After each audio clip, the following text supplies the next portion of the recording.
and welcome to the NXT review. We are the Dadley Boyz of WhatCulture. I'm Adam Wilborn, joined by Michael Hamflett and Michael Sidgwick, here to review everything that happened on last night's episode of NXT. But before we get into it, if you're a fan of this sort of thing, make sure you subscribe to WhatCulture Wrestling on Apple Podcasts, Spotify, Amazon Music, and YouTube, where we do daily wrestling podcasts, where we not only review the show formerly known as NXT 2.0,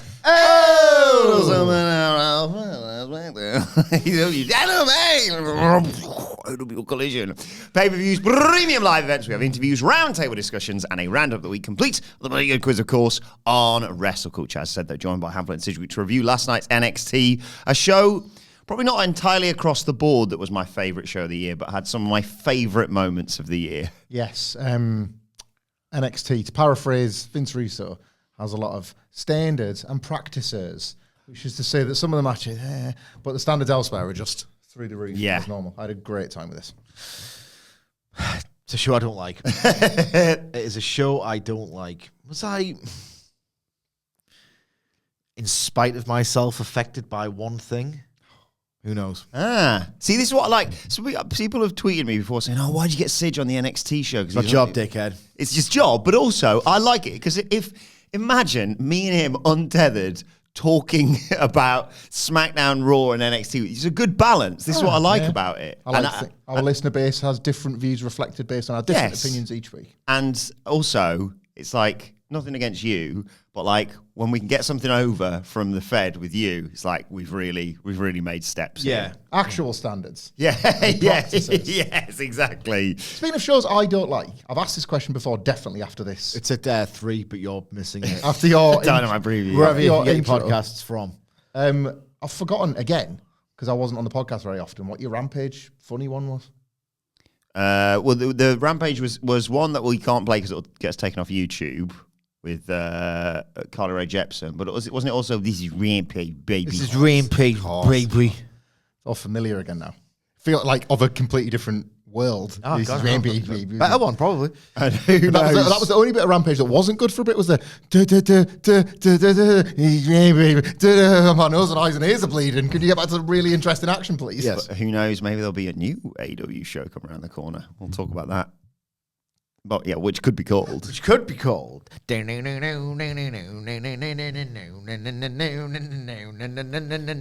bloody hell, an electric eel. Shockwave. Doesn't even trivialise it. The WhatCulture lads ruined it. Yep. Sure have. Just like you remember. Let's talk NXT. The show opened after a big recap. We got him. How many hundreds of millions? Don't care. Guess what's going to happen on Shockwave? Spoiler alert. After he fails to win the international title, look at it or whatever, Wrestle Action Andretti or whatever, that's what Ricochet's going to be up to on week 3, so don't get too excited. Fingers crossed. Nothing against Ricochet, but fingers crossed he doesn't make it past tonight, to be honest. But we'll talk more about that on the Dynamite preview later on today. NXT opened with the big recap, and then the general manager of NXT, Ava, she hasn't got a surname, as I said, she's the general manager of NXT, Booker and Cooker of the Year. She's got a table set up in the ring. She says 2 of the biggest nights in NXT are approaching in Chicago and St. Louis, and also Sexy Red's coming back. There we go. She'll be at the St. Louis show. That's not only the Chesterfield. Yes, Chesterfield, best place. Not only the surprise announcement for the C-Dub debut, Randy Orton not only going to be on the show, he's going to wrestle. We'll find out his opponent a little bit later on in this review. But speaking of where they are on October 1st, which actually, now I think of it, it escapes me. Where was it that they're going to be on? They're going to be in Chicago. Thank you. The Alls State Arena in Chicago. I tell you, if anybody's going to watching us going to the Chesterfield taping, Why would they? If they've got one of them, It's a long shot, isn't it? I want to welcome to Chesterfields. Like a picture by one of them, but it's America Chesterfield. It'd be like your Chesterfield, but just bigger and better. Big crooked spire on there. Extra ingredients like the British that are actually good. Cheez-Its we've all enjoyed this dinner time. Oh, yeah. We've been British enjoying versions of Cheez-Its. American stuff are never good, but Cheez-Its are in Tesco's. Yeah, if you look closely at our fingers, there are a few orange clues there. Very nice. Why Why have they made the single cheese version? Yeah. Who's that for? There's double cheese, like sour cream and onion. Yeah. And cheese and chili. cheese. Single cheese. What? Single cheese. You want single cheese or double cheese? Same price. I'll go straight to double dust, please. One of those things where it's like, what's your figure? Just a normal cheese. It's like, stupid. Have a salad, baby. She talks about Chicago, though. CM Punk's going to be there. Street fight, Wesley, Zach God, Wentz. she's got no charisma whatsoever, does she? Not a bit. Absolutely no showmanship or presence or any she's got nothing. Nothing. Miz TV is going to take place there as well. Goddamn secretary telling me something. Roxanne Perez is Don't have a secretary. going to defend her title against Julia. And Ethan Page will defend his title against Trick Williams. Speaking of which, out comes Trick Williams. He wants to get straight to business. Yes, he's in pain. Yes, he's hurt. And yes, he went to war last week. But Pete Dunne is still a butch, which sounds a little bit like bitch. Seriously, though, quite right. Get back to focusing up. They went to war. Ethan Page tried to hold him down, but he's the last man standing. And in 2 weeks in Chicago, they're going to make more history when Ethan Page, when he beats Ethan Page, and the fans chant, "Whoop that trick!" And this brings out Ethan Page, who says, "Hey guys, don't stop on my behalf. I'll do the Booker T part. Yeah, I like it. I like that. That's Trick Willie." I quite like that, and that was the extent. Ethan Page, like every now and then, is like a god tier patter wrestler, isn't he? Just like, but when he's good, oh my god, he's a popper. He ain't as good as he once was, but he's as good once as he ever was. He says, Titus tits in the game. "Oh, we're still It's working one on of my that, favourite AW moments, aren't we? haven't We promised we were going to get the tight tits in the game. Still work in progress." Flex a tit or whatever. He says, "Look, Trick." So excited, wasn't it, Ethan? I would be as well. Love wrestlers like just loving their own bodies. Yeah, that's Lex great, in the mirror, all like the late great Brian Christopher, just like necking on with his biceps. Yeah. It's the best, man. Is it Tony Nese who counts his abs? Yeah, we've nailed a pyro that'll never be. Yeah, One at a time. Tony Nese's idea, if you've somehow escaped this or missed it, was he wanted to go on the top turnbuckle, probably. Yeah. Pointing at each one of his abs as a spurt of pyro with Firework buttons on his belly. Yeah, It's great. great. Awesome, that. Yeah. I love that gear. Like, can I have a gear that specifically cuts out my stomach area? Yes. It's very specific.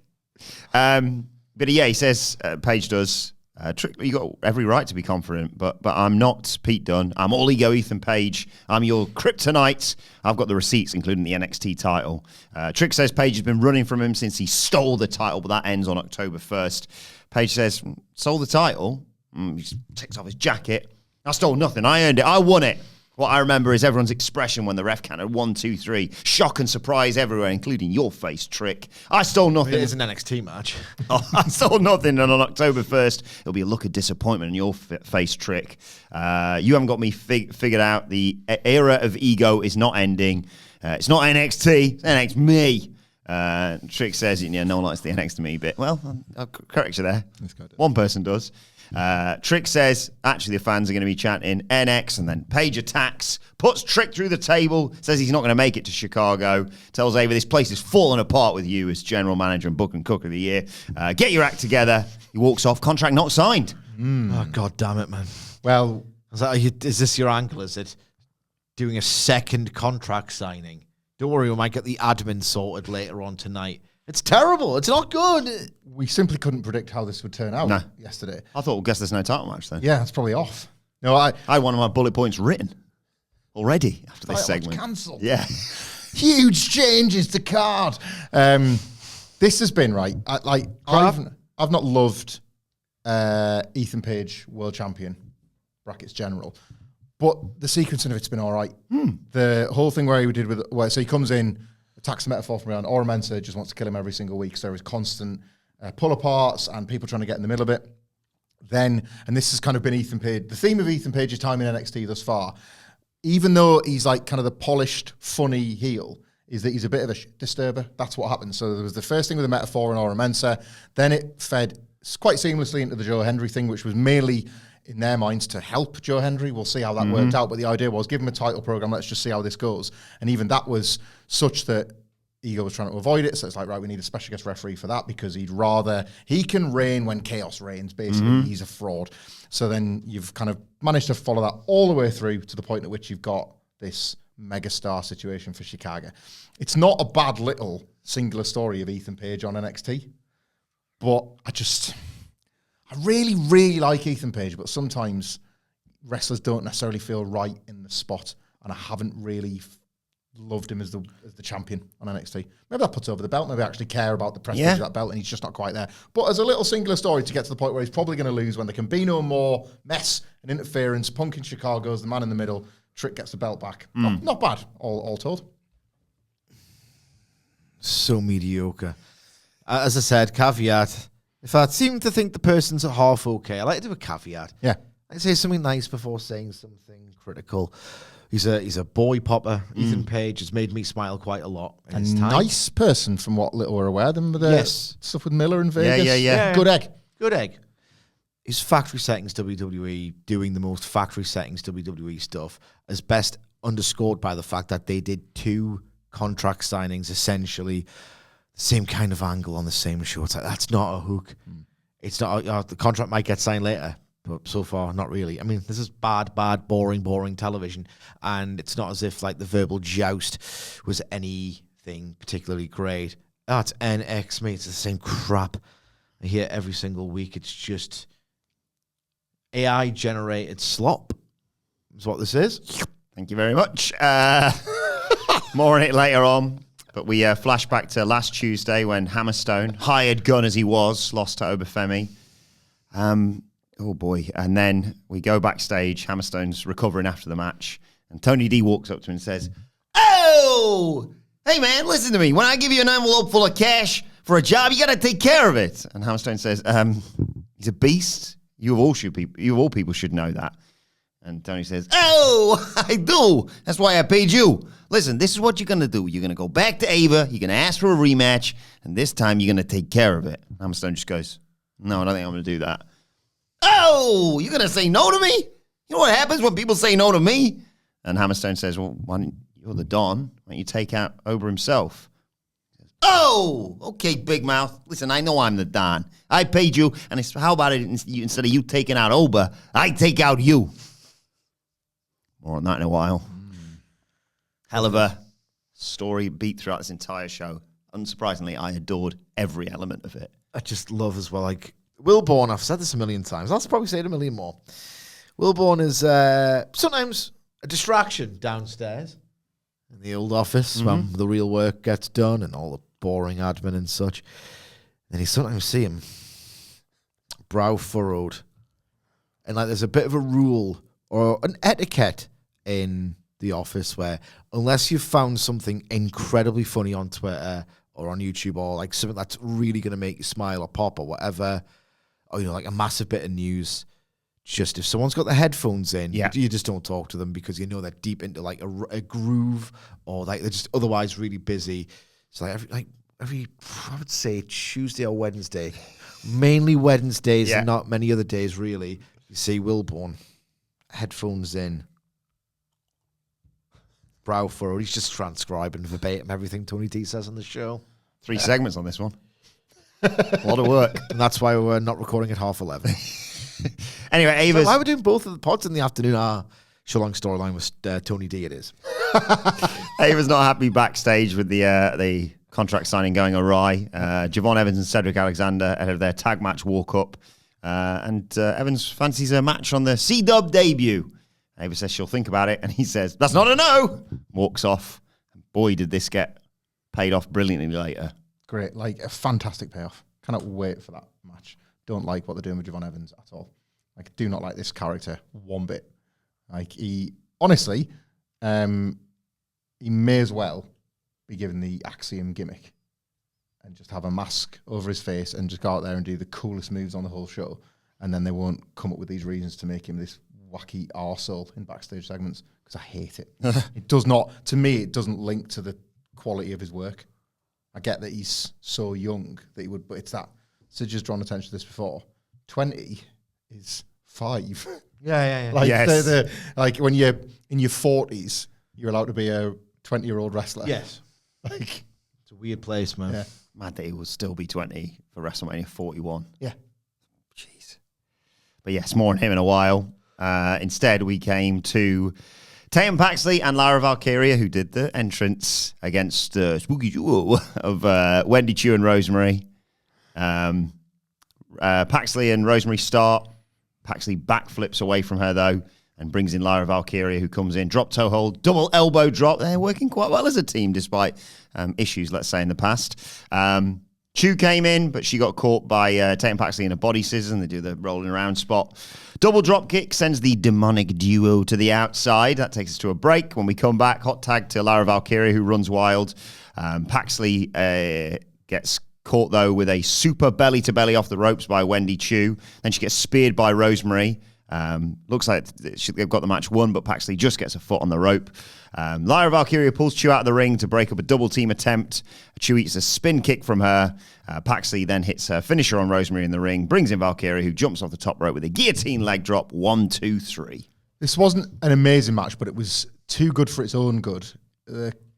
Like cognitive dissonance between who these people, the ridiculous characters are trying to play, and the very wrestling match they're having in the ring. It wasn't half bad either. No, it really wasn't. It wasn't half bad. But that doesn't work. Like nothing good can come of this. They were fighting through wrestling moves to not be overwhelmed by the gimmicks they've all got. And I even include Rosemary in that, who is from TNA, and for what you kind of know about TNA's willingness to let characters experiment what they want to do, is probably mostly her.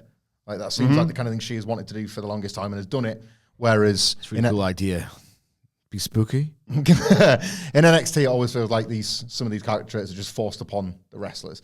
And I was gonna watching it. My first thought was, God, yeah, like you really do take for granted sometimes when somebody gets a call up like a Lyra Valkyria, how much they have quietly surpassed so many of the people they work with. It happened with Tiffany Stratton, didn't it? You could just see it. It was like, oh, she's better than like her, and then her, and then her, and then her. She's got the main roster. There's probably like the current world champion sooner or later, and straight up, but all four of them, honestly, here held their own.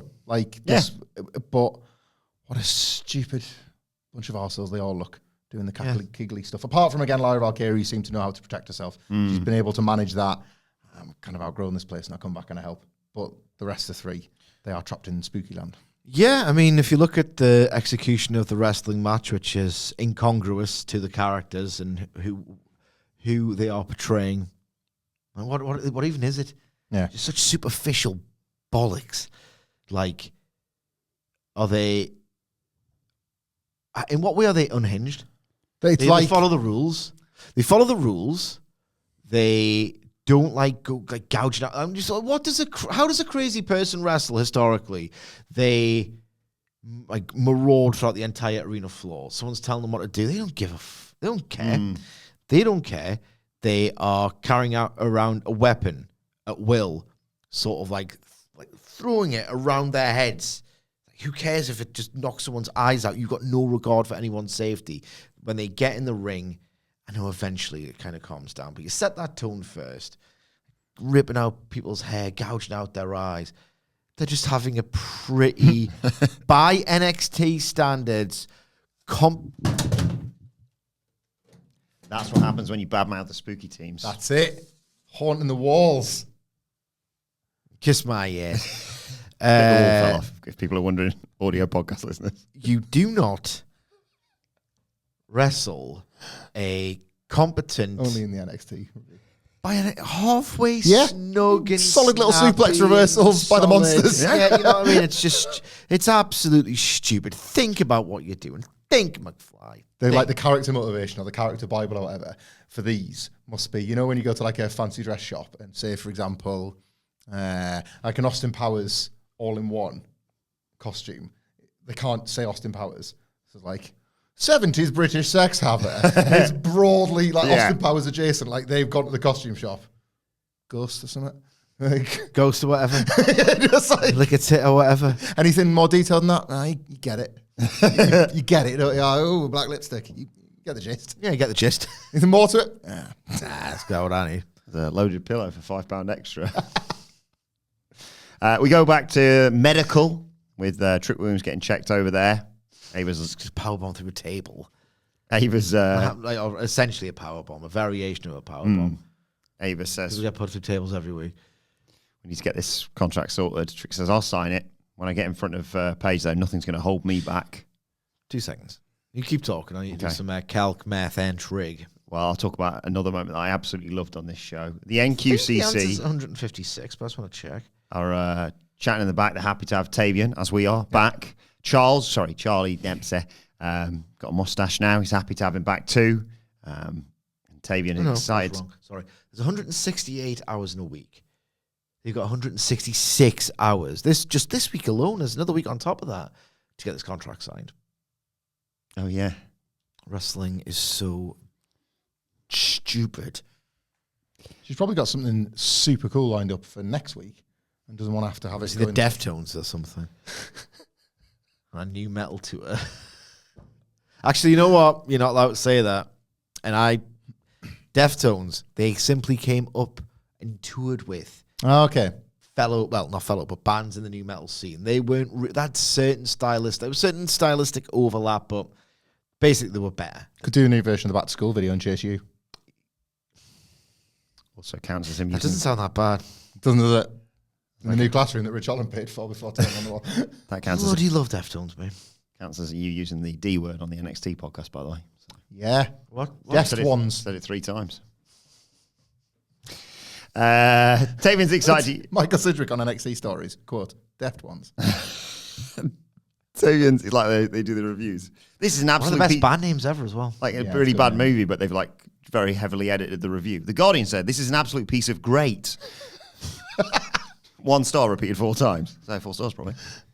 What did they do that with? It was the Cray twins. Yeah, they that was genius. Like sort of all the star ratings, and there was a 5-star in the middle, but it was split over the 2 heads. It was a 2-star review. They put in the middle of it. Like the heads are probably calling up there with the stars, if anything. The deaf. Yeah. At Michael Hamflet on X. Ren's excited. Another fun office game. Ren's excited, and Charlie says, "Calm the hell down, you. You need to make a name for yourself, like we all have." She says, "Got it." Slaps the chest. "Let's go!" And this moment, I mean, genuinely laugh out loud. So much so, I showed it to Phil earlier, which we'll get to in a bit. You know, it's a total trope, this, don't you? Overexcited gal joins stable of blokes and shows them the lighter side of life or whatever. We've seen it with Thea Hale. Now we're doing it with, what's her name? Ren Sinclair. Yeah. Brinley Reese. Oh, yeah. Previously. Tried and failed. For that, as you pointed out, that was dropped cold. So you've got your sort of bickering harridans trope in that women's locker room. And now you've kind of got them doing manic pixie dream girl. I can reverse your fortunes, and I've got some quips, and I don't necessarily care about your attitude. I'm just going to talk all over you. It's sexist as all hell. But greatness echoes greatness if you follow in the footsteps of Thea Hale, to be honest.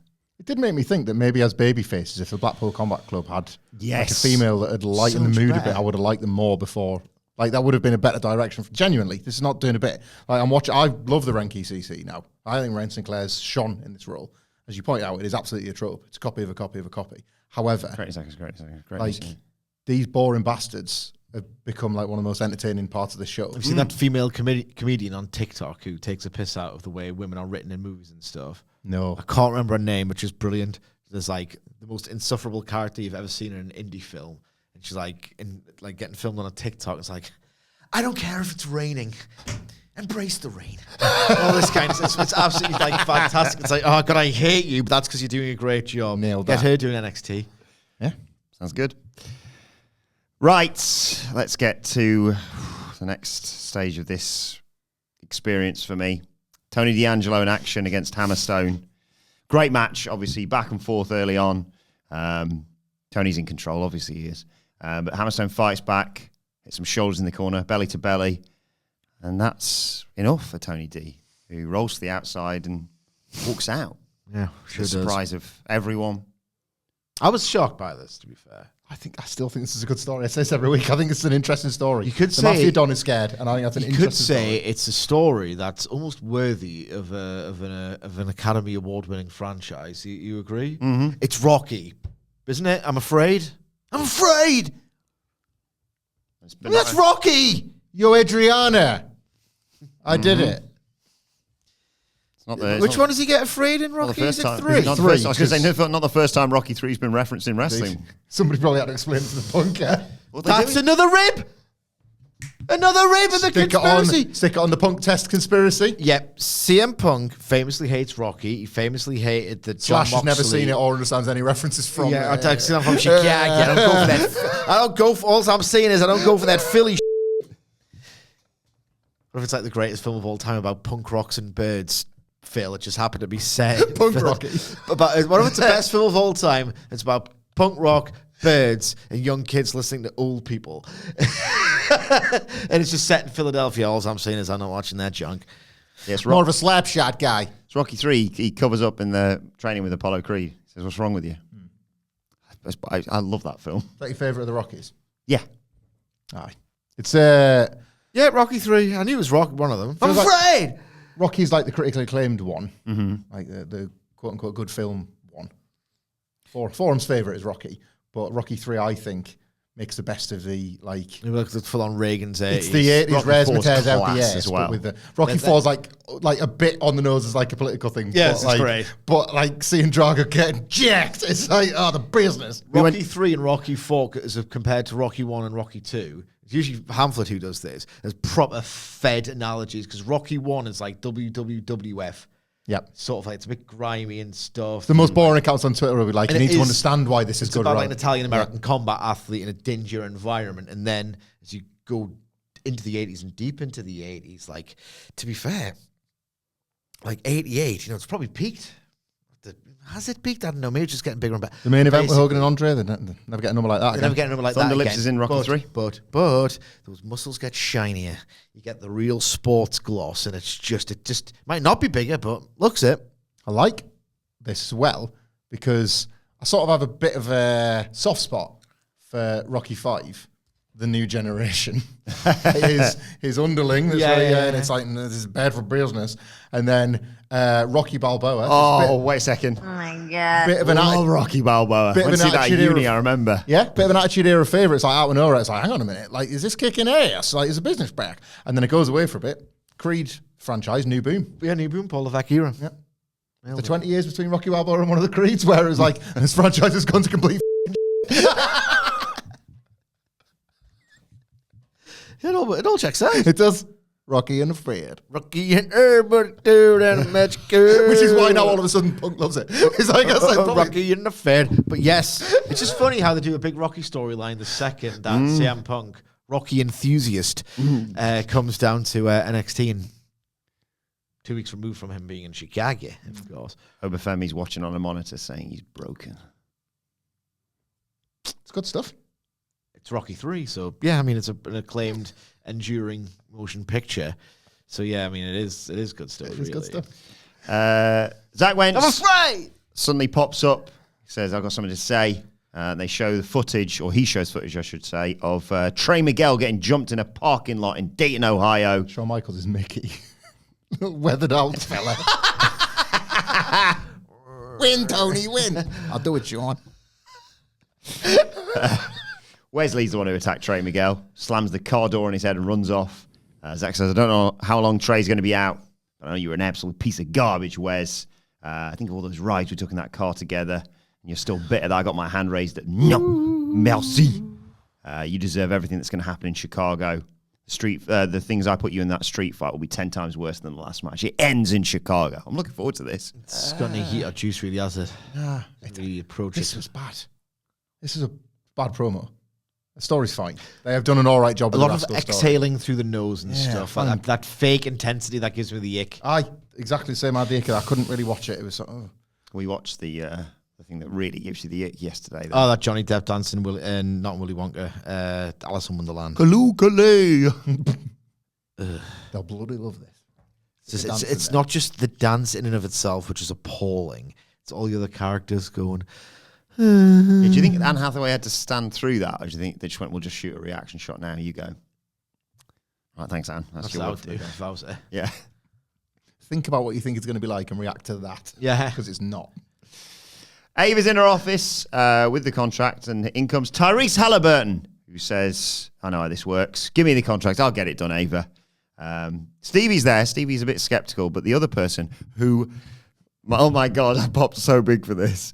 The other person whose name I can't remember and who Tyrese Halliburton's never seen before either, who is, of course, Robert Stone. He did the thing.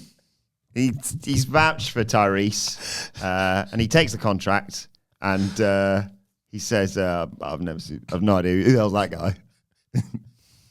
I picked you up from the airport. That was good. It's like, oh, he's back. I like Robert Stone, you know. Yeah. He was getting carried last week. That was funny. Fatal Influence got a promo. They're going to kick Lola Vice's ass. I hope he checks in on Von. Yeah, Honestly, I hope he still just asks him messaging. how he's doing. Yeah. Von texts back, who's this? And then he obviously texts back. Robert Stone. Totally trivializing it. Lola Vice responds. It's like a late night text from him. I was like, how's a brain of yours? Why are you asking, Rob? It's got a bit weird about that. Lola Tell Vice. me about the incisions.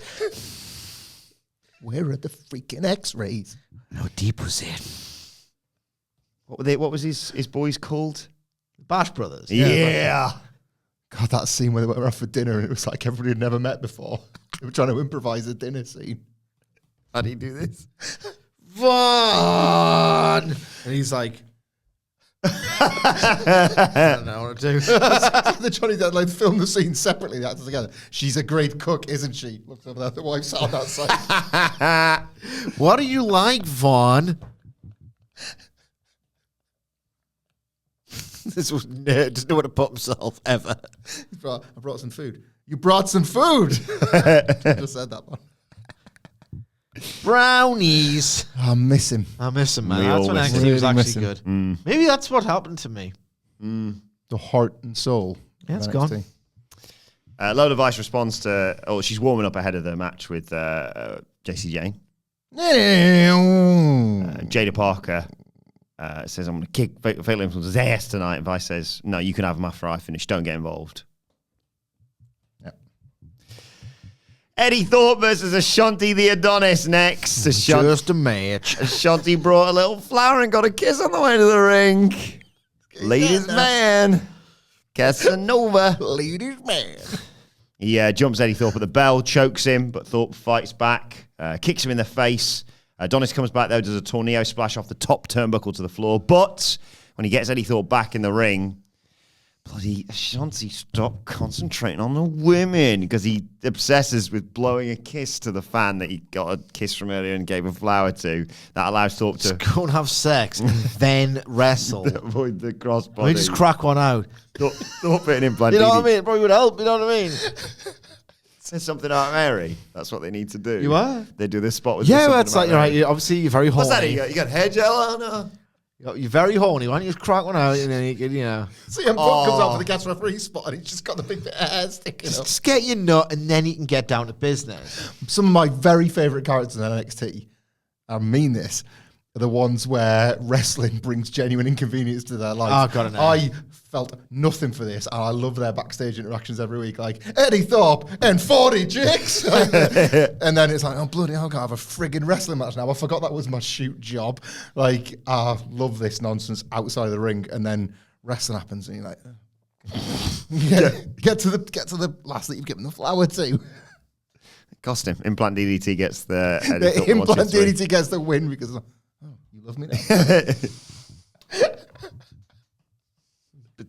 It's rubbish. Like 3 pieces of offense. You've not got this in the bag, Ashanti. But yeah, hopefully that means more backstage stuff next week. Yeah, please, yes. So, net positive. We get a vignette from... Eddie Thorpe doesn't really wrestle like a club DJ. I've told you the spot they need to do, and I'm really annoyed they haven't done it yet. Where he gets Lexus King's head. I don't know, Lexus King apparently won that feud. But gets Lexus King's head and then they sell it as a remix. I've Can't no just finish DJ. with a needle drop, or have I just imagined that? Have we heard of It should be. needle drop, yeah. Right, time to head to Chase You.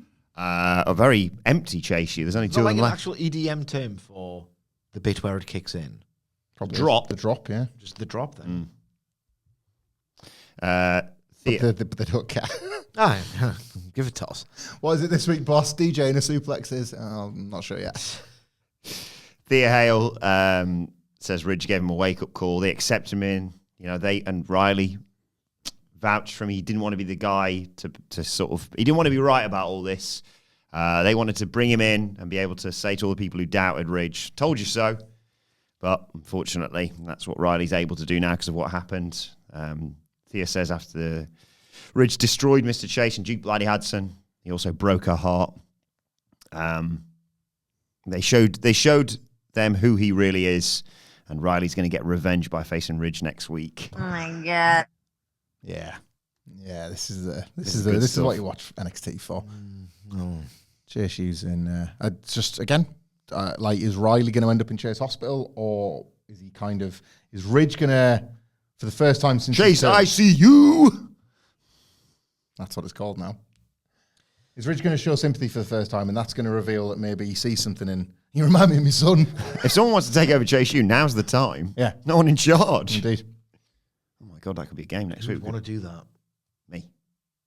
Somebody in either Chicago or the St. Louis show is going to assume control of Chase U until Andre Chase is out of hospital. And we have to play a game to decide who that's going to be. Good. Remember that. It's the Undertaker, it's the dead man. Now you know what the U stands for. Get to watching tape from me. This will be your substitute teacher, Kane. God, wouldn't want him in a bloody classroom, would you? Love a sub, as the Americans would call it. And they just piss about, and you have no power. So. I love the ones where you could blatantly tell, you can't do this as a full-time career because you do not have the patience for it. The scary ones. Scary ones, yeah. The really scary ones. 0 to 100. Absolutely screamed at him. I love a 0 to 100 teacher. We had a teacher once. Remember the 118 lads? Yeah. Got your number. Tasha's in the thing. Everyone was like, he looked well like one of those 118 blokes. And we're all waiting for the day. Right, kids, turn your books to page 118. Huge class explodes. Oh, I said it! You said the thing! And then he was like one of those 0 to 100. Oh, sure. Could actually probably bollock us pretty bad. 0 to 100 teacher once, like on the turn from the board, lobbed the board rubber at a kid, like in one fluid, like a discus motion, like he's like wiping off, and then some kid's mouthing off, and straight around, bang, like that. Unbelievable. Got it. We had one mild-mannered. We're not endorsing that, but what a moment. Like, what? Mild-mannered, but you could tell, like, he probably gets a bit nasty when he gets really pushed, and, like, he's got that, it's always the quiet ones you least suspect, and all the rest of it, energy. And we're just, vocal cords ready for this. We're just, like, in a circle doing, like, a dramatic reading so you could see everyone and play off each other's reactions and stuff, and people just gassing on and chatting. You could see him just when you get, like, sarcastic and stuff, and, like, before you get angry, and you could just see him revving up. And I'm like, I think I'm a man of, like, great empathy.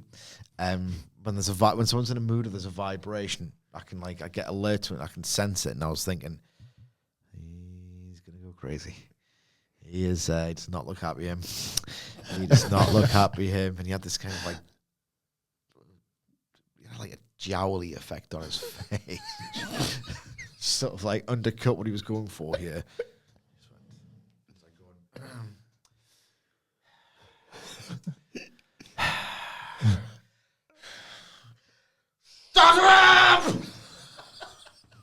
At the top of his voice. I just laughed at him, I think. There was a friggin', like a really, really boring, grey science bloke that was brought in to do covering Science One, and it was a friggin' biology, sex education type period we were all doing. And it was like such an earnest thing to try. It's like, if anybody's got any questions that they don't really want to ask in the class, it can be embarrassing. He was trying to, like, sit on his backwards chair, that sort of thing, put his hat on backwards. Put him in this, like, questions box, and I'll just pick some out at random. What was he thinking? First one comes out like, "Sir, what is a big wang?" He could have just not read it out, but he would have got better than going through. Did you ever entertain the idea of being a teacher? I taught briefly at Gateshead College. I did 4 months as it was called an associate tutor in media studies, because it was a run-off from something I could have done. I actually did it as a bit of a favour in between jobs, but I did it 4 months, got paid per week. It was scary as out. Yeah, I reached the bet. point where like they were getting to assessment period, so somebody proper had to step in, and my mate said, "Oh, I can get you looking towards your PGCE. You could, if you fancy it as a career." No, thank you, sir. Like this was worthwhile trying. Too scary. I was a bit scared of it. I entertained the idea to a degree, like when I was sort of didn't know what to do with myself and all the rest of it. But I always remembered now because this could happen to you. Yeah. It's not even that bad. There's bless her, a woman in maths who was sort of like really energetic and like she was getting on in years as well, but she never lost that mojo, right? And then my class killed it. My maths class, you could see like she started to really sort of give up. She was a really just one of those nice teachers, like the royalty of the school, where if you had siblings, they would always say, "Oh, you want her for the subject," because she's really nice and just people just loved her and respected her, and she was just a part of the wallpaper, and she's so enthusiastic. And so I sat there in class. I was actually doing the math, calc, and trig at the time. Yeah. And there's like this lad who's a bit of a radgy, bit of a, wasn't that bad, but he just didn't care. He wasn't going to care about it. And the one time she started to get really bit impatient. It's like, she's one of those teachers who was so nice that the good kids would usually go, when it's like the rhythm just changes, and you can sense that they're getting a bit wound up. You were just kind of like, no, okay, we've taken the mick out of her for too long, blah, blah. This one person wasn't getting it. And the one time I heard her raise her voice in anger, "Andrew, start doing your work." Nah. What do you say to that, though? Yeah. Nah. We had you went. we had a sub once for drama, early stages. This is like year 7, so just like any opportunity that you left and just piss about. And it was one of those ones where clearly they just were short staffed for that day, so they gave us the thing we were meant to do. We were meant to write a monologue. You're a passenger on the Titanic. I want you to write a monologue about what you're experiencing, and then afterwards we'll go around the class and read it. I've got to go and teach somewhere else at the same time. They're juggling 2 classes. I'll come back in 45 minutes. Walked in. We'll come back in 45 minutes, and then we'll do it. They left. Me and my mates who were proper into WWE acted wrestling moves for 45 minutes. Came back. Some of the girls were like, oh, I'm so scared for my children, or I'm never going to see my husband again. Went around, and they went to my mate Mike, who's still my friend to this day, and we talk about this still. And he's like, okay, that's good. Someone had done a really like emotional. Oh, Sarah, that was fantastic. Michael, what's going through your mind right now? And he went, and, blah, blah, blah, blah, blah. Just that was it. Oh, cool, class is dead. What have we been up to? And meanwhile, the rest of us have just got like, why is your shirt all like doing the walls of Jericho, sir? Sorry. On the Titanic. Oh, yeah. Sorry to all the teachers out there. Yeah. Hey. It's an incredible job. I couldn't do it. I could not do At it. least you get all the holidays and get to finish at 3, though. Right, CM Punk.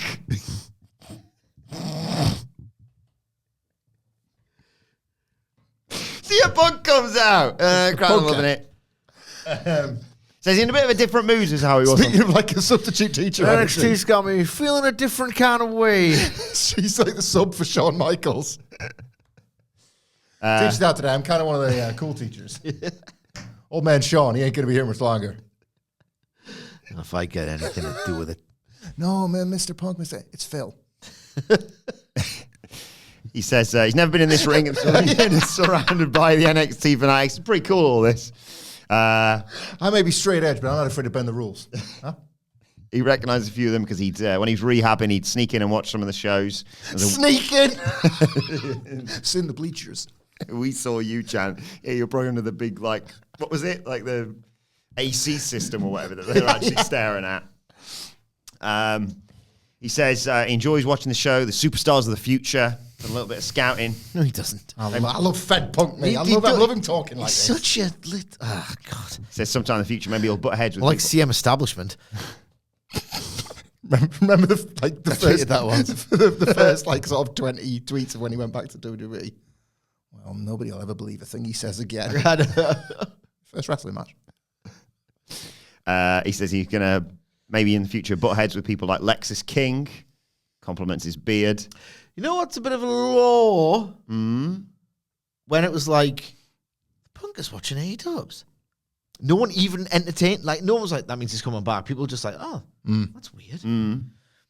On the 5 names that who impress you, is like, there's more, but Jungle Boy, funny. Huh. Dobbs. Yeah. Ricky Starks. Hobbs. Yeah. And, you know, souring his reputation as someone who... Lexus King. Brian Pillman Jr. Of course, yeah. Brian Pillman Jr. But he's got a thing, Punk, where it's like he likes pretty rubbish wrestlers or like stooging heels. Like Dominic Mysterio. He wants to unlock something if it's there to be found in a Brian Yes. Pillman Jr. because if nothing else, it feeds his ego. It's like, I found it. Yeah. He's got a quality. Yeah. That's like Brian Pillman Jr. has got a quality.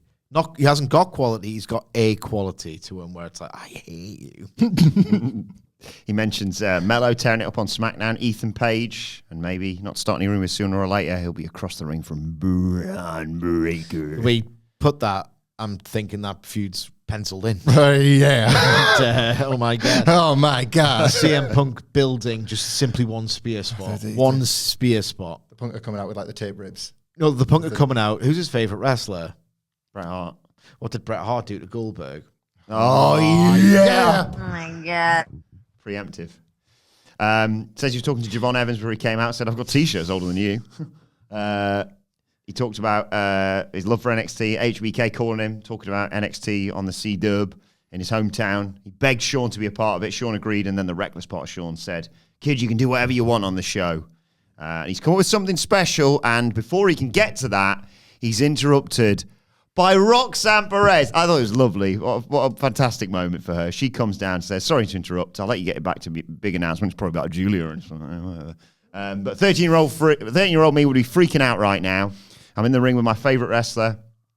You're one of the main reasons I'm here in WWE. I looked up to you. I followed in your footsteps, the voice of the voiceless. You were my voice. Well, I always did prefer your wife. There's a nice chant for AJ Lee. Seriously, though, I was so happy when you returned to Survivor Series. 10 years of waiting and you're here. And then I finally realised I should have been a Drew McIntyre fan. Boo! Bit of fun, this. A bit of fun. Bit of fun. Yeah, you probably want to show up in Chicago, she says. One more moment of glory before Drew ends your career. Stay home with Larry. We don't want you here. When I beat Julia, Chicago's not going to be your town anymore. It's going to be mine. It's not about Punk or Julia. It's all about me. Punk says, can I respond? And Roxy says, no, I'm not done yet. I don't care how big Julia is in Japan. I'm big all over the world. I'm untouchable. Tell me when I'm telling lies. A wise man once said he'd rather be hated for who he is than loved for who he's not. Well, Punk says, well, you're on your way to being hated, but I don't hate you coming out here. Hey, maximize your minutes. If anyone can appreciate an overconfident champion, it's me. I used to have a chip on my shoulder the size of you. That's what made me the best in the world. Your chip, the title, is what makes you the best. Maybe in WWE. I watched Bianca Belair and Io Sky tear the house down last night, and I kept thinking, hey, you could hang with them. You might be even better. But none of that will matter when you get your ass handed to you by Julia. I don't know Julia. I wasn't here to talk about her or you. We can talk about Julia if you want, though. And out she comes, or out the yes. Comes down with a mic. Says the countdown's on. Roxy, you got 2 weeks left. She turns to walk off, and Roxanne swings for her, but Punk catches the punch, and Julia just waves a finger in her face and walks off. And I thought, Phil, what about the announcement, mate? Loved this, though. Yeah, me too. Just like This is effective. yeah, like it was effective promotion, but it was fun. It was like you do want to see effective sort of intermingling of the main roster characters rather than them just being so special guesty that it almost renders it pointless. Almost pointless. Yeah, like It's a cynical ticket and ratings grab. Then again, that's pro wrestling. yeah. Like the thing with Punk is the whole I want Shawn Michaels' job. We all have a laugh about that, and then he might just be shooting. He might be telling the truth. He might want that. But as a result, for all that, you know, there will be lots of people online who never want to buy a single thing CM Punk says, and that becomes the push and pull with CM Punk in general. I'm willing to buy that he's quite engaged when he turns up on NXT. Yeah. I'm willing to believe it. The Roxanne Perez thing is just an earnestly nice thing because we know of like what a big fan she was, but he's been able to give her the opportunity to like flex as a heel a little bit, which I'm sure he quite enjoyed. you kind of, if you're a star the level of a CM Punk, you're kind of putting over Julia by default just by even mentioning her and then being in the middle of it. This was a nice viewing experience, and it was pretty effective promotion too. Same. Good stuff. But what was the announcement? We'll never know. We'll get to it. Thank goodness. He's been in it less than a year. Speaking of Stallone, cliffhanger, am I right? That's a film he was in. Right. As if things couldn't get any better. What happened next? Popped me huge. Kalani Jordan's backstage. Sarah asks her about ducking fatal influence. She says, well, no one's off limits to them. I've got a target on my back, but I'll defend the title against women who excel in the ring, not in insulting people, actually. I was inspired by Jordan Grace's open challenge last week. I might do the same. And as she says this, Ren Sinclair runs in and says, hi, Kalani, Charlie told me I have to make an opportunity for myself. So, and slaps the taste out of her mouth. Oh my God. And she says, I'm doing it now. And just looks at her and runs off. And I pop my tits off for this. I just couldn't believe she'd done it. I did it. I think I won. This is great. This was well timed. Yeah. Well timed. She laid that slap in as well, didn't she? Yeah. Great. Oh, hang on. I think I know what's next. How can you I tell? was looking at your screen. It looks like some dialogue. Well, I'm glad you mentioned that because the family are in the locker room. He's writing a script. Take a, put your feet up, boys. I've got this. Right. Family's worried about Tony. Stax says, what's going on? Walking out on Hammerstone? Tony D walks in. I'm trying to enjoy the fiction of this, but I can't buy that. He says, T, let's go find Hammerstone. Useless. Tony D says, oh, forget him. Luca Crucifina says, what about the Oba? There's a lot to talk There's a lot to talk on the street. Tony says, oh, who cares about the streets? Stack says, T, when are you going to step back in the ring with Oba? Tony says, oh, look, man, right place, right time. Lucas says, you are the one who can beat him, Tony. Tony says, oh, you're not thinking about all the angles here. And the Brit says, oh, Tony, what's going on? Because she talks for loads later as well. That's serious. I'm going to do that verbatim, no accents. That's so important that's not going to be undercut by silly voices here. Tony says, oh, nothing, it's nothing. Say, T, you heard how long? Tony says, oh, what's the matter with you? I'm fine. If you're injured, what is it? Yeah, Tony, what is it? Oh, what do you want me to say? Shut up, man. I don't know, Tony, the truth. Tony says, I'm afraid. That's the truth. I'm afraid, damn it. I'm supposed to be the Don of NXT. I'm supposed to lead this family. I'm afraid of no one. I'm afraid of nothing. I never back down for a fight that I can't handle. But it's different with this guy. He's a machine. He's a destroyer. He's not human, and I can't beat him. There, I said it. He leaves. There's a button. No, there isn't. There isn't. There might be a button. Oh, the whole thing. Oh my God. It's a blatant rip-off of Rocky 3, the motion picture. Greatness echoes greatness. I love this. Suck me off. I love this. It's amazing. Transported me there. That little bit of NXT 2.0 was really funny because there's banter Triple H off the face of the earth and some mafia guys running around. I think the hater in me is going to like this a great deal. There's a little bit of that flicker. Yeah. Of that old NXT love, genuinely wanting something nice for Tony D. Mm. Even though he's just a television character ripping off a film. The NXT From 2.0. before I was born. When was Rocky 3? It was. Yeah, definitely. Because Thunderlips wasn't even who wasn't even in the Fed 83, yet. I think. 83, 82 or 83. And we're all, of course, all in our 30s. Yeah. All on 30s. Fact. NXT 2.0 logo reveal. One of the worst moments of Triple H's career. It's got to be, isn't it? He doesn't He's take had many. very few. Doesn't take many professional L's. He does hasn't he? had many professional L's since 1998, really. 1997, 1998. Other than not being Don't talk about 96 because they buried me all year, Sid. I went 3 whole months before I won the Intercontinental title.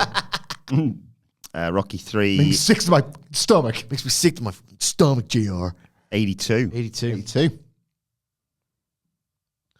thought it was 82. Old senior. didn't think he respected the business enough, did he? No. Want to go make films in Hollywood, do you?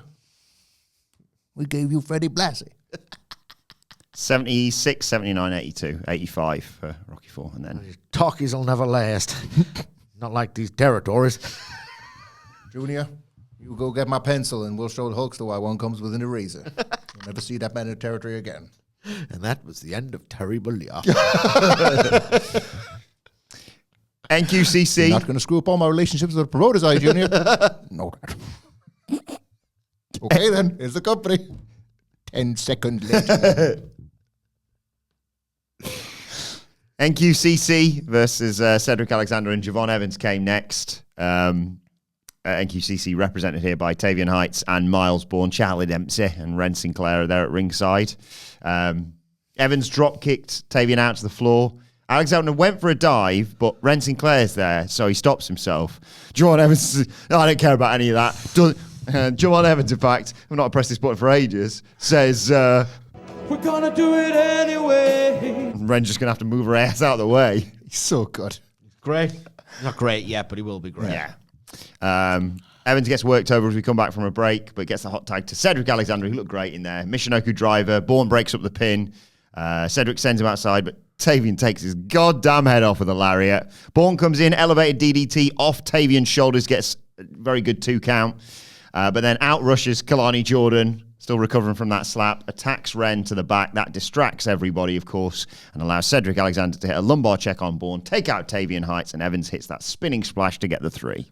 Javon Evans is better currently in tags and multi-mans. I think we're seeing that now because you get these flashes rather than having to watch him sell, or where the babyface comeback feels a bit forced because he's a proper fireworks factory wrestler at the moment. It's like, oh, he's making a comeback and he's whipping him at the ropes. Don't whip him at the ropes. Jump off something. Like, I want that. But this is the most like Bradshaw take I'll ever deliver. When he gets in there with a man who was a sports entertainer from the ground up, I cannot wait to look at that. I think it'll be really fascinating. Fascinating. Yeah, I should mention a tweet from Randy Orton's flashed up at that point in which Orton announces he's going to, when he comes to NXT in St. Louis, he's facing Javon Evans. Chesterfield. In Chesterfield. Oh my God. I mean, it's going to look a little bit like the Great Khali versus Rey Mysterio, but that's just physically. Like, in terms of, like, can you imagine Orton? Like, it's that advice thing, isn't it? Whichever wrestler said Triple H was giving him advice, and basically Orton has lived by it, where it's like, when you think you can't... Stephen Amell, I saw this on, it was a CVV clip. It was Steve Amell. Stephen Amell. Yeah, the Arrow stuff he was doing. It was like, slow it down. It's the most Triple H advice of all time, isn't it? It's like... When you work in WrestleMania and you think you need to add 5 more minutes, add 10, add 15, add 20. It's the worst thing is, though, it's like heartbreaking. The worst person you know who takes it to the extreme, I'm paraphrasing, has made a good point. Because Stephen Amell said, if you watch it all in, I just do it. No registration of the moment. Great clip of that alongside it, yeah. But Orton doing that to Javon Evans in a single setting, I can't believe I'm saying, stands potentially to be Javon Evans' best singles match. Because... Like, I mean, a hell of an RKO out of nowhere as well. Like, out of the frigging rafters. Jeez, like, ain't talking bouncy. Orton's like, he's going to be telling Javon Evans, he's like, you got to make him come, kid. So much cum that it's in my hand when I shake it after the match. You got to make him come. If they break down the barricade, maybe this is possible. What about, that diving thingy over the top rope turnbuckle to the outside of the ring? What if they do that? Chesterfield would go insane. Yeah, but there's no space. Even more insane than when they won the league a few months back. Oh, no, different Chesterfield. How high can he springboard for it? Because that's the one, isn't it? Yeah. Just a straight in the sky springboard. Or like to the point where Orton's got a second to actually register. Yeah, that could be really quite something. It's good booking. Or good matchmaking. Check his watch. Yeah. Oh, yeah. Oh, ready for it. It's the first time I've ever been so excited about Randy Orton that we've stepped on the dick of our preview. Yeah. Imagine that. He's bloody massive. He's too big. It's like he's stealing balloons. Smuggling balloons. You see that video that's doing the rounds on X at the moment where like there's that like sticker challenge. And it's like, fat loser, jacked guy. And they stick a sticker on this. Fat loser's back. And he just goes... Oh, yes, I have seen and this. And the Jack guy's like, dude, yeah, he can't reach, can he? I'll do that Miller when next time he's in. Rich Bully Owens backstage said, I told everyone I'd destroy Chase U. 2 down, 1 to go. I'll see you next week, Riley. And then Brooks Jensen's walking to the ring. Sean Spears says, good luck. And Brooks says, come on, we're doing this together. You accompany me to the ring. Yeah. It's worked. Sean Spears' plans worked. Yeah. Brooks Jensen's in When they action. said he was like a player coach. That's all right. He can be a player coach. He's not even a player coach. I mean, it stinks. What is he? He is. Player manipulator. He's a good Stooge heel sidekick. Yeah. Brooks is in action next against Dion Lennox. Well, I thought it was Dion Lennox. Then he took his glasses off. At one point in this match, Brooks Jensen goes to the corner, picks whatever's up in the corner, and then disappears. I was like, where the hell's Brooks Jensen gone? Oh, the guy's back. I don't know what happened there. This is the stupidest thing that NXT might have ever done. And think of the ground that covers. It's good, isn't it? You stupid piece of trash. Just wear some contact lenses. Are you out of your mind? No, but you might be like us. You might be one of those people who's like, I look weird without my I think glasses. he's a pretty handsome dude. Not that way, maybe once upon a time. Would you ever switch to contacts, either of you? I used to wear them all the time. Yeah. Play footy and running in them, but I don't like I how went. look. So my glasses journey was basically a kid just begged me because I used to sit with him in chemistry or whatever, look at it or whatever, and and I would go, Ricky, and that's on the board, and it's like, oh, those words are all crystal clear to me. He's like, you need. I was the same. You need eyeglasses. I was like, what's that say? What's that say? Just get some glasses. Like, you're really pissing me I off. was the same. I was like, sat next to my mate, and I was like, handwriting's really bad on the ball. I can't really, it's just written it too thin. I can't really see it. It's like the white's almost like enveloping it. And he's like, try these on. And I put them on. And I went, it's read it now again. Take them off. Oh, it's gone weird again. I don't know what's happened there. So I had just, those really thin metal frame glasses that just, you want like stupid geek glasses that have since become, it's the way to do it. And I didn't like them. And then I just used to go half and half. And eventually I got very, very lazy. And then one day, just started to look like a mole. so I decided to just wear my glasses all the time. I woke up one morning. You a mole? I'm looking at the mole. It's true. It's a mole. It's true. Was it a real one day thing? Like just a. I saw myself in pictures. I was like, oof, no. I remember someone was like, I'll try these glasses like we wear out. First night I wore them out pulled. I was like, well, they're staying then. Clearly works. My face is so boring it needs some entertainment on it. Shout to the Adonis in this, and he just beats up the Atlantis next week. Thank you. Yeah, there's some stuff with the glasses. That's why Brooks took him. Yeah. Or some stuff about Will Border and sex frames. Sean tried to nick at one point. Lennox stood on his foot and said, not today, and then got DDT'd by Jensen, who won. Yeah. I like the look of Dion absolutely Lennox, the dumbest thing you'll ever see in your life. This get laser eye surgery or wear contact lenses. Oh God, I hate it so much. Yeah, I'm into it. This is like genuine. It's funny when it's backstage because there's nothing going on. It's like, wait a minute. Like this is honestly like sort of that TNA WCW tier. Really, it is in terms of just how stupid and incomprehensibly stupid it is. Jeff Hardy's thoughts. Yeah. What's going to happen in there in that zone of impact? Yes. Deletes. All the catchphrases. Collision was the horrible. What is going on there? Collision was the dimension for punks. Jeff. So glad he's both out of there. So funny how check it out, man. I'm a spooky ghost. Maybe we could come in for Halloween. My brother's broken and I'm a spooky ghost. Dumbest guys alive. Those old men have dressed as the Hardys. Oh God, it is the Hardys. I like that material they've used to make that big pumpkin on the stage. I might build me a house or a skate ramp out of that. Shut up, man.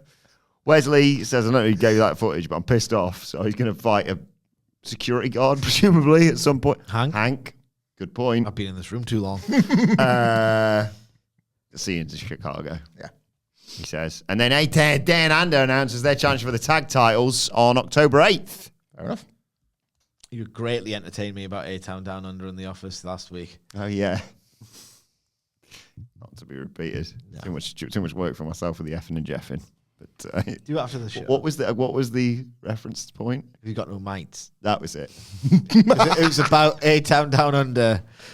When we're not doing the YouTube record, Yeah. do it. Yeah, good point.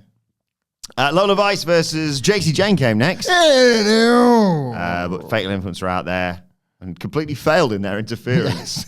Jasmine Nix distracted the referee. Fallon Henley grabbed Vice's leg, and I thought, we can see where this is going. Crap influence. And then Jane turned around and just got backfisted. I'm glad Lola Vice won. We like Lola Vice. She wins, but obviously immediately afterwards, Fatal Influence jumper. But who comes down to make the save? But Jada Parker, who cleans house. And there's almost a fight between the two of them because they don't really still want to work together, do Vice and Parker. Do you know what they're not frigging teaching in the Performance Centre, considering that it was an idea dreamt up by Triple H and is now run by Shawn Michaels? Politics. Like, I'll say this for frigging Toxic Attraction, right? They were pushed. My God, they were pushed. It didn't matter when a lot of the matches were crap. It didn't matter. Yeah, they're all the show. Yeah, like Mandy Rose got like half Their own decent seat area? Yeah, like Got Mandy long Rose. ass reign. Longest ever, I think, still. Beat Asuka's, huh? Mm-hmm. And like got half decent to the end, to be fair, Mandy Rose, but like Not really. the tag, like they were tag champions as well. Jacy Jane and Judy Dolan were tag Favorite champions. match? Well, I was going to say I thought she genuinely held her own against Miko Satomura, but then that's a bit like, well, yeah, she was wrestling like an all-timer veteran. Yeah. So she did. I'm going to do it again because I was going to say I really like the thing she did with Roxanne Perez, but then again, she's in the ring with somebody that's got this real natural gifted talent. No, but they were pushed. Is my point. Yeah. Like She was bought them. champion for 413 days. Hell of a run. So it's just under Shayna Baszler, who had 416, and Asuka's sorry. Shayna, of course. 5'10", 520. She would have definitely beat Shayna's, but then there was that misogynistic release. And she got let go to do with the old... but One of those where it's like, you're well within your rights, but you're also taking the piss and... Yeah. Come on. I think some of the old fellas have probably been able to get away with stuff that women don't. Let's not cover any of this. Yeah.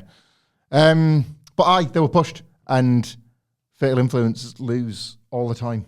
They're just total The clowns. NXT's PFC, Pure Yeah. Fusion Collective. And two of them are supposed to be, we've been here since the beginning. And they're supposed to be Undertaker and Kane of the division, Jacy Jane and Fallon Henley. And they're just... Fallon Henley, yeah. Yeah, just clown around like losers.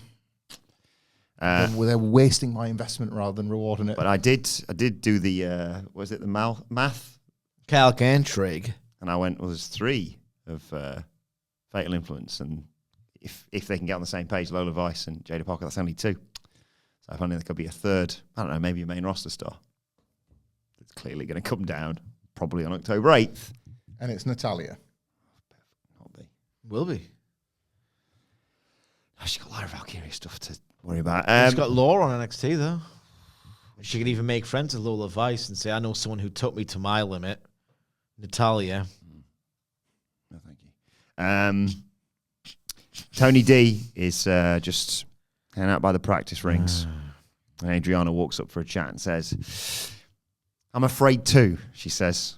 There's nothing wrong with that, Tony. Tony says, look, for me there is. I got you disrespected. I got the rest of the family disrespected. I failed you guys. He says, if you want to believe that, that's fine. Doesn't matter what you believe. You're the one who has to carry that fear inside of you. Afraid to lose, afraid you'll always be remembered as a coward. Doesn't matter what we think. When it's all said and done, no matter what, you're always going to have the family. Look, I see what it's doing to you. I know you. I know you don't believe what you're saying, and I know you want another Scared or not? I know you want another shot at Oba. Tony says, I do. Riz says, okay then, let's do it. Tony says, and if I lose? Riz says, then you lose. At least you did it through the fear. All heart. I know you're okay with that. Stax believes in you. Luca believes in you. And so do I. But Tony, you got to believe in you. So what do you say? Tony says, okay. Riz says, we'll get some special training. Tony nods. I'm ready. Hey, when'd you get so tough? Riz says, come on. I grew up with fighters. Bring it in. And they hug. And I genuinely shed a tear. You didn't. Oh But my God. Just a couple of buttons I got to press for this. Okay. Right. Okay. Executive producer Michael Hickenbottom, Adam Wilborn. I will say that I quite like the family sometimes. This is all right. And it's Rocky 3. Except it isn't because I can't even tell if he's afraid or not. Donnie 3. Yeah, shut up, man. I'll tell you what. This is the first time they've made me think, so Obafemi going to lose. Mm-hmm. So it must be halfway decent by NXT standards writing. It's tearing Wilborn to bits because Oba probably will win, and we know what that means for Tony. Nope. He's going to lose. He'll lose. Tony's going to win, and Oba can go on and fight for the world title. Trick can be freed up, just like Roxanne Perez, to move to the main roster. Obafemi does need to go that world title picture. Mm-hmm. I'd have He's him. going to have to fail upwards at some point. I'd have Why him not not. now? Obafemi versus Bronson Reed in the future. Thank you. If there's one thing, Obafemi versus Bron Breakker in the future. Thank you. Why are you booking him losing the North American title? If there's one thing I know about NXT law is that if you win that world title, you can happily hold both titles and you never need to be stripped of one. That's what I remember from my NXT rule William book. Regal, that stupid asshole. Oh, Sounds like a great idea. oh, sorry. I'm just going to nip out quickly because now the Raw review video didn't. Button for what you're about to do I believe- because I think I call. Wait there. What's going on? You've gone too far. That's page 8. What do you want? What do you want? To say this to you. Just for not pretending it's not Rocky, you know? What do you mean? I said it is. It's greatness. Echoes greatness. I was going to go and check on because yesterday the Raw review video didn't go up to the podcast channel. Apologies for that. It's my fault. I'll just go and check Phil's all right to upload the NXT review. We'll just do it after the podcast. I was gonna say- I know, this but point, he Matt. might leave. You know, he might He's say, on I'm going to work Slack. from home. Yeah, but if he's gone, he might just say, oh, you know, that's me done for the day. Clocking off. Not really offline. works like 9 till 5. If anything, he's a late most mornings. Don't eat I'll go and check. my cheeses, please. Okay, don't worry, I've got my own. Oh, yeah. Bye. Hi. Check up. Yeah, I've not done anything. Yeah, okay. See you later. See you later, Wilford. Yeah, I mean, Yeah, look, I tell you what. I'm going to buy some near falls in this match. They've invested a decent amount of TV time with the Hammerstone stuff, and I'll buy a near fall in the rematch. You know, What do the family do if he loses? nah, look at it, however. I don't know, It's not fair, innit? but It's they're not not, fair they're stuff, not eh? going to the main roster. No. That's it. Like, he's not going to have their respect. He's not going to command their respect like he used to do. Some stuff. Oh. Hey, guys. Oh, you're right, right, Stax. Stax. Pretty okay. A little bit emotional today, guys. Yeah. Rough 24 hours. How's Tony doing? Good, just watching some movies, actually. I ain't never heard of this film, but Rocky 3. Heard about this? Yeah, it's a massive major motion picture. Yeah. Been busy watching The Godfather myself, but sure I'll get it on the watch list, huh? Hey, What's on the watch list currently? Godfather Part 3. All right. Another third film in the franchise. Exactly. It's different from Rocky 3 in that respect. Hey, you see that Tyrese Halliburton guy on the show last night? You know, he's a basketball player. Hey, Sid, what's the deal with basketball? Basketball's a sport, which is like mainly played in the US of A. Doesn't really have much pull or doesn't get much traction in Europe as far as I'm aware. Wish it did. That was fun watching it in America, It's isn't it? always fun watching it in America, yeah. Basically, there's 4 periods. The objective is to put the ball into the net. You can accomplish this by passing it around your teammates or just doing a slam dunk. Do you know what a slam dunk is? Swish! What are you asking us about basketball then for? So that's a slam dunk where you just run up and just slam it, dunk it, and the like. And it's a very high-scoring game, chiefly because the goals aren't guarded, you know? And Americans don't have attention spans. That's what people say, that they can't, they never took to soccer. What is it? 2-1? 2-1, is it? A tie game? Shared points? 0-0. What the hell's the point in that? So, yeah, I think it's high scoring. It's 80-100. How's your season going? We're 6-4-1. How many points have you got? We're 6-4-1. We're 6-4-1 hot shot. So that's the deal with basketball. You know, I once tried to start a topless women's basketball league, but it flopped due to too little support. 3 jokes, 3 questions. Oh, yeah. I hated that from the beginning, Stacks. Question joke number one.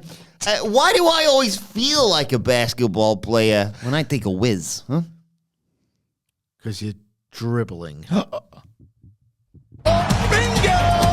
Straight in there. And look, question joke number two. I'm feeling good about this one today. Yeah.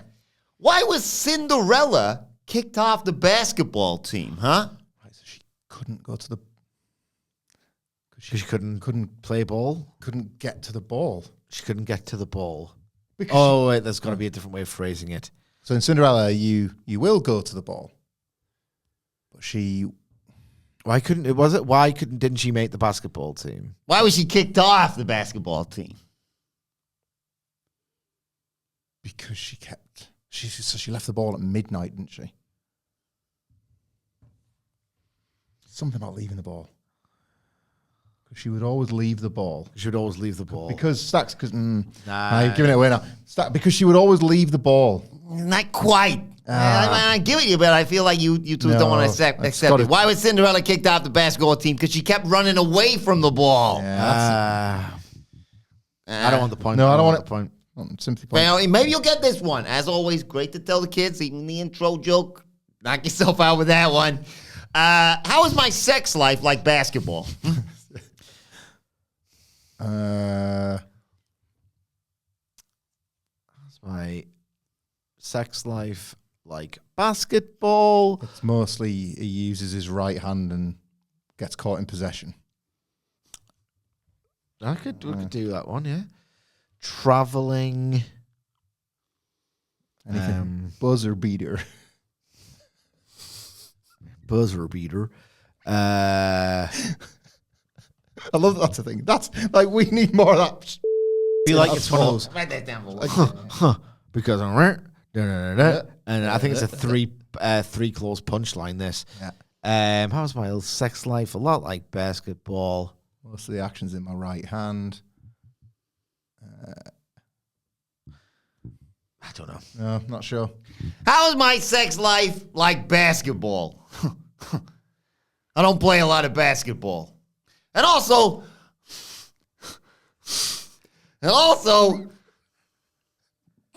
how's my sex life like basketball? I don't play a lot of basketball. And also, I've rimmed some threes in my time. See you later, guys.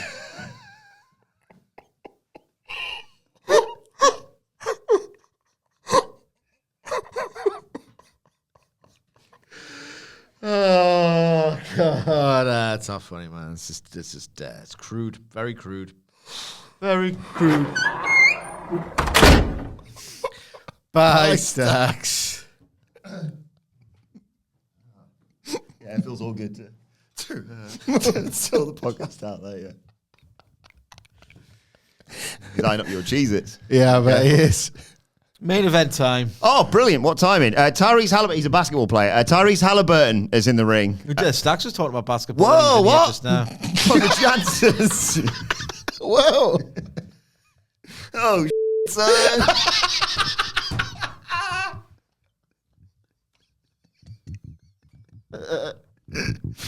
He says, he even tried this, it didn't work.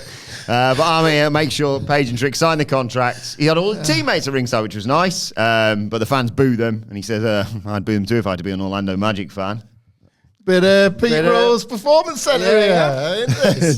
So enough of all that. Trick Williams, out he comes. He says, hey, this will be a big deal. Olympic. I didn't realize he was an Olympic gold medalist either. Two-time Olympic medalist, NBA star. Got a gold in Paris as well. I saw that game. It was class. One of those ones where you just like, what's on the Olympics? Oh, this is amazing. I think it was France versus USA. Oh. Amazing. I really get into it. The weird sport, not basketball's weird, but I don't really watch it a lot. But you know, like the Olympics, you're like, cool. I'm super into this sport all of a sudden. It's just weird when you're predominantly a Brit who likes football. That's my sport. Soccer. Cricket. No, just football for me. And then, you go out to score. Oh, I won 2-1. Came from behind. What was the score? It was 114 108. We kicked their ass. What? Sounds close. 68 points in the fourth. The women's game was also, I think, USA-France, and France hit a buzzer beater to tie the game, but on the replays, her foot was in the the thing. So it was only 2 points, so they lost. I sort of, Absolutely devo. love that USA France Derby. Yeah. Like in both. I think finals. that's what it was anyway. That's amazing. Apologies if I've got that wrong. Anyway. You'd have loved seeing Stacks today. He knew nothing about basketball. You'd have really been able to help him out. Trick says, Paige, get out here, sign the contract. Otherwise, I'm going to sign the side of your head with my Gucci loafer. Trick signs the contract as Paige comes out, who says, this is ridiculous. I gave you an out and you're here anyway. That's fine. You want to force me to sign the contract? I'll do it. When it comes to that title, I'm the Boston Celtics.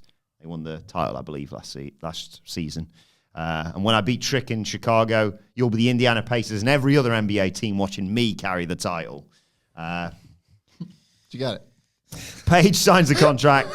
Tyrese says, well, it's set 2 weeks from today.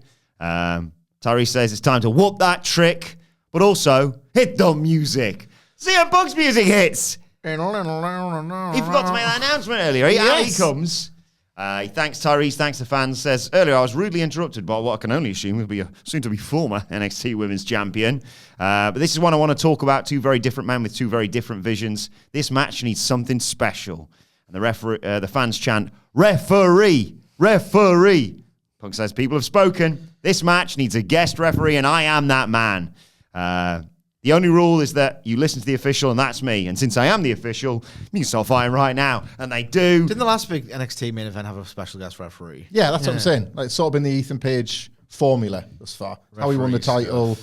Referees have been incompetent. They've not been able to keep him out of all these brawls. Trick Williams stepped in for the Joe Hendry.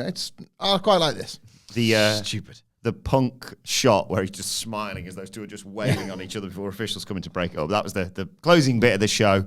I mean, who could have called the special announcement being CM Punk announcing he's a special guest referee? Who could have called that yesterday? Us, because it's the ultimate thing that I don't want to take any bumps or do anything or to put you as a referee or whatever, look at it or whatever. So chuffed about this. This is the third referee-ish thing CM Punk has done in WWE. It's my least favorite trope, and he's not been in there a full year yet. Absolutely rubbish. Sick of him. Sick of this referee crap I see every bloody week on the programs. Think Drew's going to turn up? Drill him with a Claymore? Maybe. For like a cool false finish with Ethan Page and Trick. I think that's why your love of CM Punk just intensified. Just a fed guy all along, wasn't he? Oh, aye. Yeah. Best version of it. I said this and people thought I was like doing a bit. The best version of CM Punk is the WWE CM Punk. Like followed by Ring of Honor. Like, because that was like the real but him. He got AEW as well. Yeah, He's just very good work. He's brilliant. He just knows what the audience is. He read the room with AEW and he made it magic. But he's like... He's always cleverer than WWE. But he always just liked it. He's like that, yeah. Like, no, nothing could be cleverer than the third stage. Shut up. No, he's the cleverest guy in the stupidest room. Yeah. That's CM Punk in WWE. And that's like, he's a WWE superstar. It doesn't matter if you got lead in your ass, because you can do the other stuff. It's like, it's where he always should. I always thought, like, because he always used to say, didn't people say, like, CM Punk, don't forget this place could always be better. So when he would say that, I would think, Punk knows it's rubbish. I just think he thought, it's good, but it could be better. You know what I mean? It's a solid 7. Come on, guys, let's shoot for 9s and 10s, yeah? Great. I just thought it was junk. Evidently not. He probably just watched his own stuff and was like, it's pretty decent around here. It's a straight edge site. It's good, isn't it? Seen any of the rest of WrestleMania around this 5-minute match over Rey Mysterio? I'm probably going to get away. Yeah. Hell of a way to end the show, though. Yeah, good stuff. No, it's just piss. Loved it. Buzzing for next week and week after that, basically. Let us know your thoughts. C-Dub era is upon us. Yeah, Z-Dub Go Home show next week. And C-Dub show, C-Dub Fallout. Go Home show from Moving Networks. Hey. And later on today, we've got the Grand Slam Go Home show for AEW. So there you go. Let us know your thoughts on NXT in the comment section or on X at WhatCulture WWE. Watch, they can follow all three of us. You can follow Michael Hamflett at Michael Hamflett. Follow Michael Sidgwick at Sidgwick. Follow me at Adam Wilborn. Follow us all at WhatCulture WWE. And make sure you subscribe to WhatCulture Wrestling, wherever you get your podcasts from, for daily wrestling podcasts. As I said, me and Sidge will be back later on today to preview AEW Dynamite. But for now, this has been the NXT review. My thanks to Hamflett, to Sidgwick, to Stacks. Thank you for joining us, and we will see you soon.